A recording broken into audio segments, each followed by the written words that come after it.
नमस्कार, मैं हूं मिताली चंदोला और आप मेरे साथ देख रहे हैं मेरा खास कार्यक्रम भारत के रक्षक। आज मैं आपकी मुलाकात कराने वाली हूं कमिश्नर वाराणसी मोहित अग्रवाल जी से।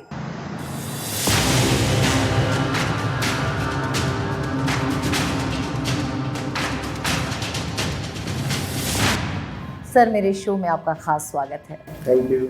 सर, मेरा सबसे पहला सवाल, महादेव की नगरी वाराणसी एक टूरिस्ट स्पॉट है। यहाँ पे बहुत ज़्यादा स्पिरिचुअल टूरिज्म एक्टिवेट है और श्रद्धालु भी 2 से 2.5 लाख श्रद्धालु एक तरह से देखा जाए तो डेली ही आते हैं। तो पूरा लॉ एंड ऑर्डर मेंटेन रहे और किसी भक्त की भावनाओं पर भी ठेस ना पहुँचे, इसके लिए क्या क्या प्रयास किए जाते हैं और कितना बड़ा चैलेंज है ये? बनारस में प्रतिदिन 2 लाख और जो हमारे मुख्य दिन होते हैं जैसे सावन के महीने में सोमवार का दिन होता है जी, 6 से 7 लाख तक श्रद्धालु यहाँ पर मंदिर में दर्शन करने के लिए आते हैं। और इन श्रद्धालुओं को सुगम दर्शन कराना पुलिस के लिए एक सबसे बड़ा चैलेंज होता है। जी, इसके लिए हमने अपने पुलिस कर्मियों की लगातार हम लोग ट्रेनिंग कराते हैं, सॉफ्ट स्किल की ट्रेनिंग कराते हैं कि किस तरह का व्यवहार उनको आम पब्लिक के साथ करना है, उनकी मदद करनी है। इसके लिए स्पेशलाइज्ड प्रोग्राम ट्रेनिंग के यहाँ पर कराए गए हैं। ऐसे पुलिसकर्मियों को चिन्हित किया जाता है जो इस तरह के कार्य करने के लिए जो दक्ष हैं, निपुण हैं, व्यवहार कुशल हैं। इसके अलावा महिला पुलिस को हम लोग ऐसे स्थानों पर विशेष रूप से लगाते हैं ताकि वो बाहर से आने वाले लोगों का अच्छे तरह से उनको दर्शन करा सकें। प्रयास ये रहता है कि कम से कम समय में श्रद्धालुओं को दर्शन हो जाए। और वहाँ पर अन्य तरह की व्यवस्थाएं भी हम लोगों ने की हैं, जैसे बैरिकेडिंग की व्यवस्था और खोया पाया केंद्र। इसी तरह से क्योंकि अन्य प्रदेशों से यहाँ पर लोग आते हैं तो उनकी भाषा को समझने में कोई दिक्कत ना हो, इसलिए कई ऐसे कर्मचारी भी वहाँ पर नियुक्त करे गए हैं जिनको तमिल, तेलुगु या मराठी भाषा का भी उनको ज्ञान हो, समझते हो, बोलते हो, ताकि उन श्रद्धालुओं की वो मदद कर सकें। सर, सबसे बड़ी बात ये है जैसे सावन का महीना चल रहा है और उसी में हम जो है इंटरव्यू भी कर रहे हैं। यहाँ पर एक बहुत बड़ा चैलेंज आता है, कावड़ जो है काफ़ी ज़्यादा कावड़ियाँ आते हैं तो उनका मैनेजमेंट, क्योंकि उसके लिए पूरा प्रदेश लगा रहता है और मुख्यमंत्री ने भी कई दिशा निर्देश दिए हैं। ऐसे में कई बारी मॉब मैनेजमेंट को लेके क्या रणनीतियाँ तैयार की गई हैं, कावड़ के टाइम पर कोई भी दिक्कत का सामना ना हो, उन सब चीज़ों को किस तरीके से मैनेज किया जा रहा है? देखिए, जितने भी कावड़िया आते हैं उनके रूट्स हम लोगों ने पूरे आइडेंटिफाइड किए हैं और उनके लिए एक स्पेशल लेन बनाई गई है जो आम ट्रैफिक से हट के है। कि उनके लेन में नॉर्मली हम लोग इस तरह की व्यवस्था करते हैं कि ट्रैफिक उसमें जो बड़ी गाड़ियां हैं, ट्रक्स हैं, बसेस हैं, उस लेन पर नहीं चलती हैं ताकि किसी भी दुर्घटना की संभावना वहाँ पर ना रहे। पूरे रूट में हम लोगों ने, जैसे हमारा बनारस जिला है, यहाँ पर आसपास के 6 जिले इसके बॉर्डर से लगते हैं। तो 6 जिलों से यहाँ कावड़िया आते हैं। प्रत्येक रूट पर हम लोगों ने पुलिस की 3-3 चौकियाँ बनाई हैं। इस तरह से 18 चौकियाँ हमारी कावड़ियों के रूट पर हैं, जहाँ पर हम लोग फर्स्ट एड बॉक्स, पानी पीने की व्यवस्था, दवाइयाँ इत्यादि रखते हैं ताकि यदि किसी श्रद्धालु को रास्ते में किसी तरह की भी दिक्कत हो तो पुलिस तत्काल उसकी मदद कर सके। सर, ये हमने अभी कावड़ की बात करी, लेकिन जब मैंने भी बनारस को घूमा है तो बनारस की एक खासियत ये भी है कि तंग गलियां हैं यहाँ पर और ट्रैफिक की आवाजाही वैसी ही है। और अगर इतने सालों का देखा जाए बनारस का पूरा हिसाब, तो अब यहाँ पर जो है श्रद्धालु भी हैं लेकिन यहाँ पे लोकल ट्रैफिक भी काफ़ी ज़्यादा है। तो ट्रैफिक मैनेजमेंट को किस तरीके से मॉनिटर किया जा रहा है और ट्रैफिक रूल्स एंड रेगुलेशंस ओबे हों, इसके लिए क्या तैयारियाँ की जा रही हैं और जो ट्रैफिक जैम की स्थिति है उसको किस तरीके से आप लोग ओवरकम करते हैं? देखिए, आपने बिल्कुल सही कहा कि बनारस एक ओल्ड सिटी है और यहाँ पर तंग गलियाँ हैं।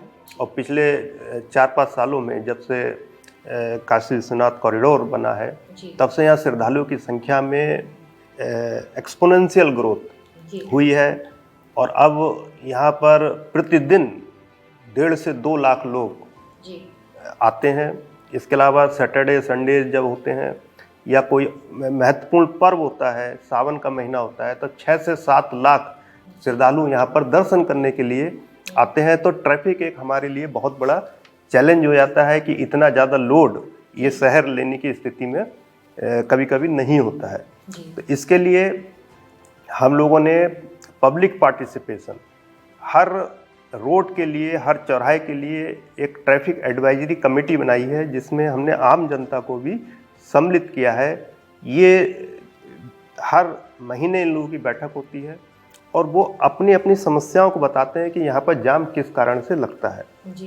क्योंकि वो लोग 24 आवर्स उसको ऑब्जर्व कर रहे होते हैं।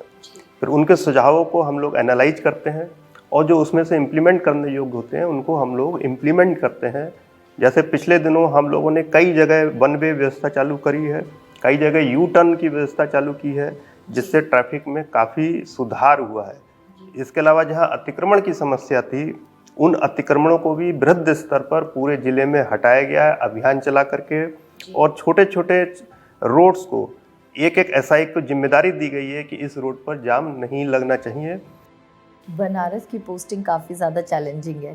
पीएम की कॉन्स्टिट्यूएंसी है, पीएम की आत्मा यहाँ पर बसती है, तो यहाँ पर उसी हिसाब से कई वीवीआईपीज का आना जाना लगा रहता है। उनकी सुरक्षा व्यवस्था, उनका प्रोटोकॉल, कई प्रोटेक्टिव्स भी हैं। इन सब चीज़ों को मैनेज करना कितना बड़ा चैलेंज है आपके लिए? नहीं, निश्चित रूप से एक यहाँ पर चूँकि माननीय प्रधानमंत्री जी की ये संसदीय क्षेत्र है और प्रत्येक 1.5 से 2 महीने में हमारे प्रधानमंत्री जी यहाँ पर स्वयं विजिट करते हैं। पिछले साल लगभग उन्होंने एक वर्ष में 10 से 11 विजिट उनकी हुई हैं, तो एवरेज महीना या सवा महीने में उनकी विजिट हो जाती है। इसी तरह माननीय मुख्यमंत्री जी भी लगभग प्रत्येक माह बनारस की विजिट करते हैं। इसके अलावा अन्य वीवीआईपीज भी यहाँ पर आते रहते हैं। तो हम लोग पूरा प्रोटोकॉल उसका बना के रखा है हम लोगों ने, और उस प्रोटोकॉल के तहत उनकी ड्यूटियाँ लगती हैं, फोर्स की ब्रीफिंग होती है, रिहर्सल कराया जाता है, और ये सुनिश्चित करते हैं कि किसी भी वीवीआईपी को किसी तरह की दिक्कत ना हो। साथ में ये भी सुनिश्चित करते हैं कि वीवीआईपी के आने से आम पब्लिक को भी किसी तरह की तकलीफ ना हो। सर, बात करती हूँ मैं गंगा घाट की। जब गंगा आरती करते हैं तो मंत्र मुग्ध हो जाते हैं, और हर व्यक्ति का एक अंदर से रहता है कि गंगा आरती अटेंड करनी है। मैंने भी करी, लेकिन जब मैंने उस इलाके को देखा तो अनाउंसमेंट्स होती हैं, पुलिस भी रहती है, लेकिन वहाँ पर हद से ज़्यादा मॉब होती है, हद से ज़्यादा लोग होते हैं। ऐसे में अगर भगदड़ मच जाए या कोई चीज़ हो जाए या कोई अप्रिय घटना घटित हो, या फिर वहाँ पर कोई अप्रिय व्यक्ति जो है गलत मंशा से वहाँ पर आ जाए, इन सब चीज़ों की मॉनिटरिंग कैसे होती है, और किसी भी श्रद्धालु को कोई भी हानि ना पहुँचे, उसकी प्रोटेक्शन का, सुरक्षा का क्या इंतज़ाम होता है? देखिए, जहाँ तक गंगा आरती वाली आपने बात बताई, तो पूरा एरिया हमारा सीसीटीवी से कवर्ड है। कंट्रोल रूम में हमारे लोग बैठे रहते हैं और पूरे भीड़ को वो मॉनिटर करते रहते हैं। अगर उनको लगता है कि कोई इस भीड़ में एंटी सोशल एलिमेंट प्रवेश कर गया है, तो फिर वो तत्काल स्थानीय चौकी को या जहाँ पर जिनकी ड्यूटी होती है वहाँ पर उनको कम्युनिकेट करते हैं, और ऐसे लोगों को हम लोग अलग कर करके पूछताछ उनकी करते हैं, उनकी चेकिंग की जाती है। इसी तरह से वहाँ पर किसी तरह की स्टैम्पीड ना हो, इसके लिए वहाँ पर फोर्स डिप्लॉयड रहता है। क्योंकि वहाँ पर भक्तगण रहते हैं, तो काफ़ी फोर्स हम लोग सादे में भीड़ के बीच में लगाते हैं। उनके पास रस्से रहते हैं, और ये सुनिश्चित करते हैं कि जो भी कार्यक्रम वहाँ पर हो वो बहुत ही पीसफुल तरीके से, सिस्टमेटिक तरीके से हो, और ताकि किसी भी तरह की वहाँ पर अराजकता या किसी भी तरह की स्टैम्पेड की सिचुएशन ना बने। सर, आपके जो बनारस क्षेत्र है, यहाँ पर हिंदू मुस्लिम दोनों ही कम्युनिटीज़ हैं। कम्युनल राइट्स ना हो, उसके चक्कर में आप क्या क्या कदम उठाते हैं?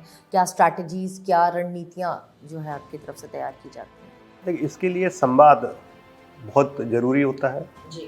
और दोनों ही कम्युनिटी को ये विश्वास दिलाना कि पुलिस जो है न्यूट्रल है, सबके साथ व्यवहार अच्छा व्यवहार करती है, इस तरह का विश्वास दिलाना बहुत ज़रूरी होता है। इसलिए जब भी कोई फेस्टिवल होता है, चाहे वो हिंदुओं का फेस्टिवल हो, चाहे मुस्लिम्स का हो, बकरीद हो, ईद हो, या फिर होली हो, दिवाली हो, हम लोग पीस कमिटीज़ की बैठक करते हैं, उनकी समस्याओं को समझते हैं। मुहर्रम था जैसे अभी, तो उनकी क्या समस्या है उसका समाधान करते हैं। इसके अलावा जब इस तरह के कार्यक्रम होते हैं तो वहाँ पर स्पेशल ड्यूटीज लगाई जाती हैं, ड्रोन के जरिए निगरानी होती है, रूफटॉप ड्यूटियाँ लगाई जाती हैं। फिर जो पूर्व में कोई दंगा फसाद कर चुके हैं या कोई हिंसा कर चुके हैं, ऐसे तत्वों को हम लोग चिन्हित करके अपनी सर्विलांस में रखते हैं, उनकी एक्टिविटीज़ पर लगातार वॉच करते हैं ताकि वो कोई इस तरह की घटना न कर पाए। सर, बात करते हैं जुर्म की, यूपी के एनकाउंटर्स की। जब भी हम उत्तर प्रदेश का नाम लेते हैं तो एनकाउंटर्स ज़्यादातर मीडिया में भी सुर्खियों में रहते हैं और कई मामले सुप्रीम कोर्ट तक भी पहुंचते हैं। एनकाउंटर्स के बारे में जानना चाहूँगी। देखिए, इनकाउंटर्स कभी प्लान्ड नहीं होते हैं। पुलिस तभी गोली चलाती है जब उसकी मजबूरी होती है। जब अपराधी पुलिस के ऊपर गोली चलाता है तो आत्मरक्षा में पुलिस गोली चलाती है। लोगों को इस तरह की गलतफहमी रहती है कि ये प्लान्ड तरीके से किया गया है जी। लेकिन इसका बहुत लंबा प्रोटोकॉल है। सर, एक बहुत आश्चर्य की बात है, और जब भी हम यूपी के क्राइम और एनकाउंटर्स को कवर करते हैं तो हमेशा हम देखते हैं कि पैर पे गोली लगती है और बड़ी सटीक एक ही जगह पर लगती है। तो ये जानना चाहूँगी कि क्या कोई स्पेशल ट्रेनिंग दी जाती है कि काफ मसल पर ही गोली लगे? कई बार आपने देखा होगा कि चेस्ट पे भी गोली लगती है, कई बार सिर पे भी गोली लगती है, लेकिन हम लोगों का ब्रीफिंग यही रहती है कि पहला प्रयास ये हो कि वो व्यक्ति अगर बच सकता है तो उसको बचाने की कोशिश की जाए जी। तो इसलिए पुलिसकर्मी या तो उसको अरेस्ट करते हैं या फिर अगर बहुत मजबूरी होती है तो पैर पे, ताकि उसकी जान ना जाए, कोशिश करते हैं कि पैर की तरफ गोली मारी जाए।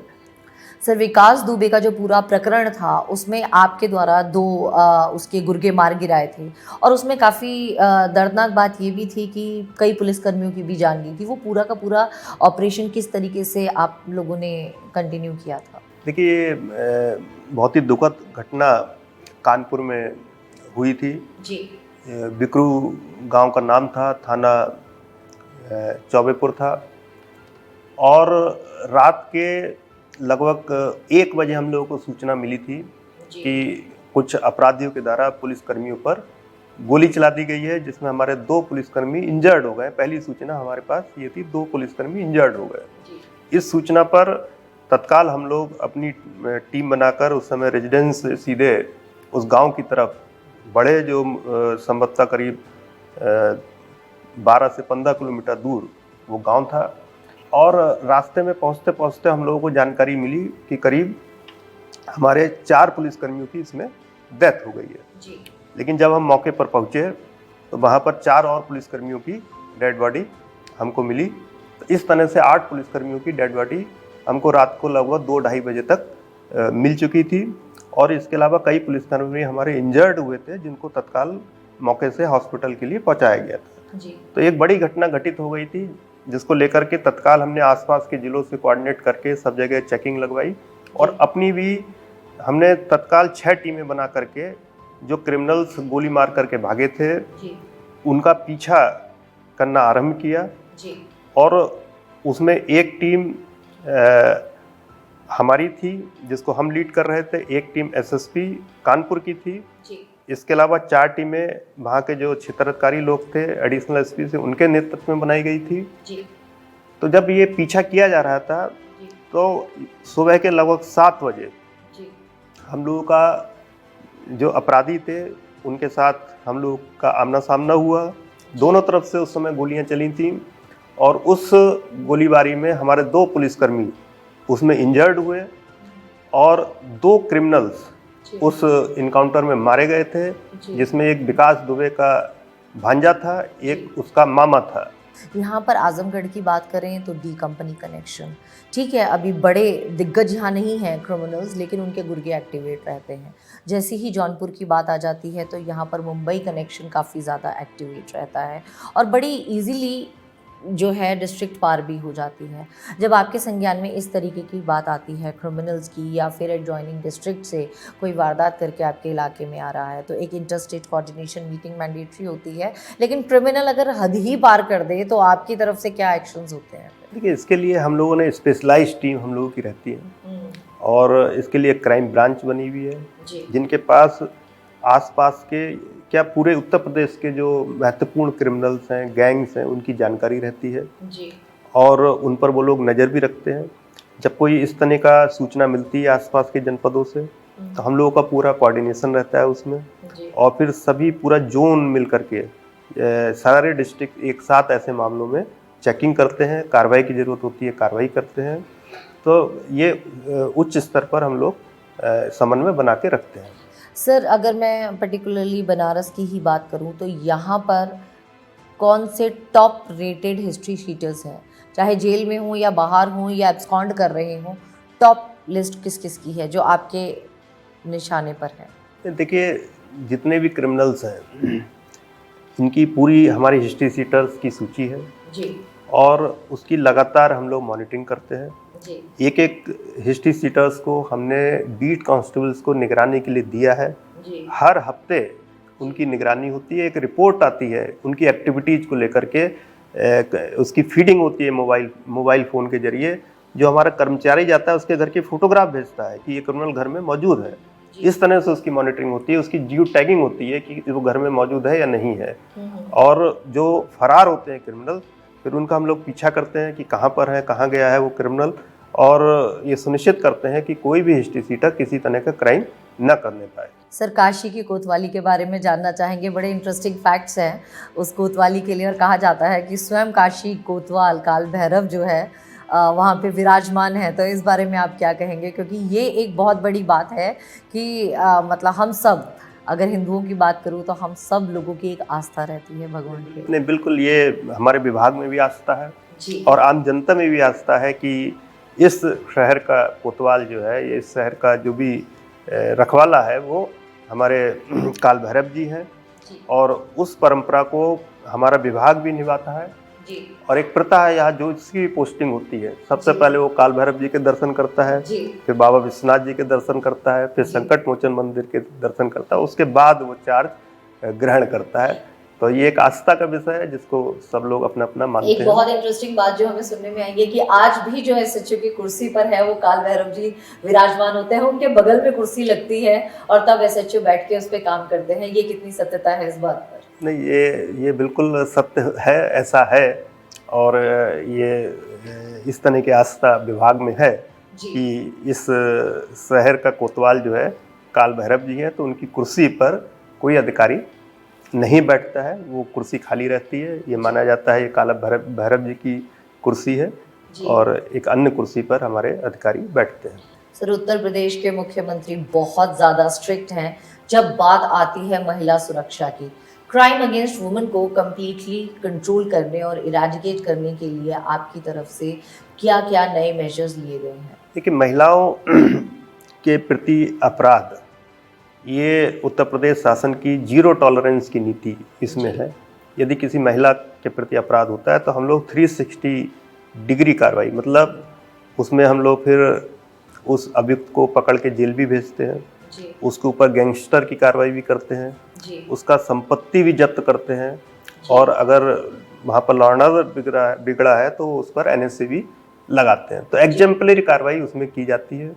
और ऐसे प्रकरणों की मॉनिटरिंग केवल थानाध्यक्ष या एसीपी लेवल से नहीं, बल्कि सीपी मतलब मेरे द्वारा स्वयं की जाती है। और लखनऊ में भी इसके लिए एक अलग से एडीजी हैं, एडीजी वुमेन सुरक्षा करके, वो भी इसकी मॉनिटरिंग करते हैं। और चीफ सेक्रेटरी, हमारे प्रदेश के जो चीफ सेक्रेटरी और डीजीपी हैं, वो भी महिला अपराधों की अलग से मॉनिटरिंग करते हैं। और इसके लिए एक अलग से पोर्टल बनाया गया है, इट्सो पोर्टल। उसमें एक एक केस की फीडिंग होती है और क्या कार्रवाई किस केस में हुई उसकी उसमें मॉनिटरिंग होती है। और हम लोग सुनिश्चित करते हैं कि यदि किसी महिला के साथ अपराध हुआ है तो उस अपराधी के प्रति ऐसी कार्रवाई हो कि उस क्षेत्र में एक वो नजीर बने। आपकी सोनभद्र में भी पोस्टिंग रही है और चंदौली एरिया में भी रही है। यहाँ पे एक सवाल मेरा बनता है आपसे कि माइनिंग माफिया इतना एक्टिवेट है, इन माफियाओं की माफियागिरी को ख़त्म करने के लिए आपने क्या प्रयास करे हैं? और अब आप सीनियर पोजीशन पर हैं तो अभी भी कैसी कैसी रणनीतियाँ आप बनाते हैं? क्योंकि मेन मोटिव, भले ही आप बनारस को देख रहे हैं, लेकिन मेन मोटिव तो ये है कि उत्तर प्रदेश से जुर्म की जड़ को बिल्कुल नेस्तनाबूद करना है। नहीं, बिल्कुल, ये समस्या विशेष रूप से माइनिंग की समस्या सोनभद्र जनपद में रहती थी जी और इस तरह के माफिया वहाँ सक्रिय रहते थे जो इलीगल माइनिंग में इन्वॉल्व रहते थे। जी तो उन पर हम लोग कड़ी नज़र रखते थे। कई माफिया उस समय जेल भेजे गए और इस तरह का इंटर डिपार्टमेंटल जो माइनिंग डिपार्टमेंट होता है, पुलिस डिपार्टमेंट और प्रशासन, जब सबने और आरटीओ सबने सम्मिलित होकर के जब तक प्रयास नहीं किया जाए तब तक इन माफियाओं पर नकेल कसना कठिन है। तो इसमें इंटर डिपार्टमेंटल कोऑर्डिनेशन बहुत ज़रूरी होता है कि सभी डिपार्टमेंट मिलकर के ऐसे माफियाओं पर नकेल कसें। तो उसको हम लोगों ने किया। इसके अलावा बॉर्डर पर चेकिंग और तीसरा जो हमारे विभागीय लोग ही इसमें सम्मिलित हो जाते हैं। कभी कभी हमारे पुलिस डिपार्टमेंट लोग, माइनिंग डिपार्टमेंट के लोग, अन्य विभाग के लोग भी ऐसे माफियाओं का सहयोग करते हैं। उन पर भी नज़र रखकर उन पर एग्जेम्पलरी कार्रवाई करना बहुत ज़रूरी होता है। तो कई मामलों में ऐसे भी कार्रवाइयाँ करनी पड़ी जिसमें हमें अपने ही कर्मियों को निलंबित करना पड़ा, उनके खिलाफ FIR दर्ज करानी पड़ी, तब जा कर के इन माफियाओं पर कंट्रोल हुआ और काफ़ी हद तक उस समय उन पर हम लोगों ने कंट्रोल करने में सफलता प्राप्त की थी। सर, आपके माध्यम से सबसे पहला मैसेज मुजरिमों को आप क्या देना चाहेंगे और जनता को क्या देना चाहेंगे? मुजरिमों को तो मैं यही कहना चाहूँगा कि या तो वो अपराध छोड़ दें या प्रदेश छोड़ दें। यदि वो अपराध नहीं छोड़ेंगे तो उनके ऊपर निश्चित रूप से ऐसी कार्रवाई होगी जो एग्जेम्पलरी होगी, जो उनके आने वाली पीढ़ियों को भी याद रहेगी। क्योंकि अपराध के प्रति हम लोगों की जीरो टॉलरेंस की पॉलिसी है। 360 डिग्री कार्रवाई अपराधी के प्रति की जाएगी। 360 डिग्री कार्रवाई का मतलब यह है कि जितने भी हमारे पास कानूनी हथियार हैं उनका प्रयोग हम लोग करेंगे। चाहे FIR दर्ज करना हो, जेल भेजना हो, गैंगस्टर एक्ट में कार्रवाई हो, NSA में कार्रवाई हो, उस व्यक्ति की संपत्ति जब्तीकरण की कार्रवाई हो, सारी कार्रवाइयाँ हम लोगों के द्वारा ऐसे अपराधियों के विरुद्ध की जाएगी। तो मेरा उनको यही राय है कि जुर्म छोड़ करके शांति की दुनिया में आ जाएं।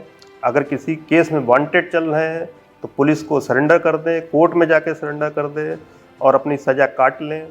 और आम जनता से मेरी यही अपील है कि पुलिस को अपना मित्र समझें। अगर कहीं पर वो गलत कार्य होता देख रहे हैं तो तत्काल इसकी सूचना पुलिस को दें। पुलिस उनकी मदद के लिए है। सीनियर अधिकारियों से अपना मेलजोल रखें और उनको फीडबैक ज़रूर देते रहें। सारे क्रिमिनल्स के लिए खौफ का दूसरा नाम और जनता के लिए सुरक्षा व्यवस्था मुस्तैद रखना, इसके लिए कर्तव्यबद्ध है बनारस पुलिस। सभी बनारस पुलिस के पुलिसकर्मियों के लिए एक बार आप मेरे साथ बोलिए, जय हिंद, जय भारत।